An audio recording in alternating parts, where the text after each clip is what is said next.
अगर आप भी ग्रुप डी परीक्षा की तैयारी कर रहे हैं तो ये वाला न्यूमेरिकल पोस्ट को सॉल्व करके देखिए। अगर नहीं सॉल्व कर पा रहे हैं तो पूरा वीडियो सोल्यूशन देखिए, इसका पूरा कॉन्सेप्ट मैं बताने वाला हूं।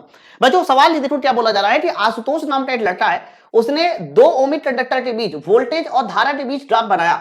बच्चों जो चीज पहले बोली जाए वो हमेशा y में होती है और जो बाद में बोली जाए वो x में होती है। जब ये ग्राफ बनाया तो उन्होंने देखा कि जो चालक की ढलान है मतलब स्लोप है वो 10 और 50 है। तो यहां पर एक छोटा सा कॉन्सेप्ट आपको पता होना चाहिए कि वोल्टेज और करंट के बीच जब भी कभी ग्राफ खींचा जाता है तो उसकी जो स्लोप बताती है वो क्या बताती है, रेजिस्टेंस बताती है। तो ये जो स्लोप है ना 10 और 50 ये आप रेजिस्टेंस मान के चलो। आगे लिखा है यदि 20 वोल्ट की बैटरी को अलग अलग तार से जोड़ा जाए तो प्रभावित धारा का अनुपात बताइए। तो आप सबको पता है कि जो भी हमारी धारा होती है वो कहीं ना कहीं रेजिस्टेंस के समानुपाती होती है, या वित्रुमानुपाती बोली, समानुपाती नहीं, नीचे है वित्रुमानुपाती है। बच्चों ऐसा इसलिए है क्योंकि दोनों में देखो 20 वोल्ट की बैटरी है, बैटरी समान है तो रेजिस्टेंस के वित्रुमानुपाती हो गया। अब रेजिस्टेंस का अनुपात जरा देखो कितना है, तो मेरे भाई रेजिस्टेंस का अनुपात यहां पर 10 और 50 यानी रेजिस्टेंस का अनुपात 8:5। तो धारा का अनुपात क्या हो जाएगा, तो धारा अनुपात 5:8 हो जाएगा। ऑप्शन नंबर बी हमारे इस सवाल का सही उत्तर होगा। इसी के जैसा एक और सवाल रेलवे ने पूछा गया। बच्चों ये वाला जो सवाल पूछा गया है इसमें 2 नहीं बल्कि 3 ओमिक कंडक्टर है एबीसी, और इस बार जो ग्राफ बनाया गया है वो आई और वी के बीच बनाया गया है, यानी आई हमारा वाई में होगा और वी हमारा एक्स में होगा।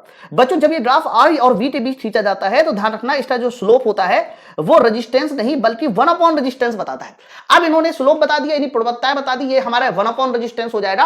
साथ साथ ये भी बोल दिया कि चालकों की जो लंबाई है उस लंबाई समान है और एरिया का अनुपात देकर इनकी प्रतिरोधकताओं का अनुपात पूछ रहा है। तो पूरे सवाल को अगर मैं देखूं तो लंबाई हमारी समान बोल दी, एरिया का जो अनुपात है वो बोल दिया 1:2:3।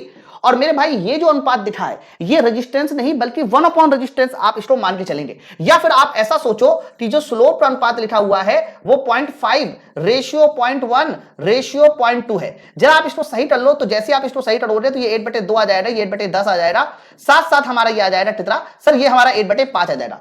ये जो हमारा होगा ये 1/r होगा। इस बात को पहले समझ लो, स्लोप हमारा यहां पर 1/r होगा। तो जैसे ही 1/r करोगे तो अगर मैं r का रेशियो पूछूं कि r का रेशियो क्या हो जाएगा, तो 2:10:5। अब सवाल में देखो रजिस्टिविटी का रेशियो पूछ रहा है, तो रजिस्टिविटी का जो फॉर्मूला होता है उसमें r होता है, a होता है और l होता है। L हमारा सेम है, L से कोई लेना देना नहीं, यानी जो भी रेजिस्टेंस और एरिया है इनका मल्टीप्लाई ही हमारा क्या बना देगा सर, इनका मल्टीप्लाई ही रजिस्टिविटी बना देगा। तो भैया मल्टीप्लाई कर दो बस, 2 का मल्टीप्लाई 8 में होगा तो कितना हो जाएगा, ये हमारा 2 हो जाएगा। 2 का मल्टीप्लाई 10 में होगा 20 हो जाएगा। 5 का मल्टीप्लाई 3 में होगा तो ये हमारा 15 हो जाएगा। तो 2:20:15, 2:20:15, यानी इस सवाल का जो सही उत्तर जाने वाला है वो ऑप्शन नंबर सी हमारा सवाल का सही उत्तर होगा।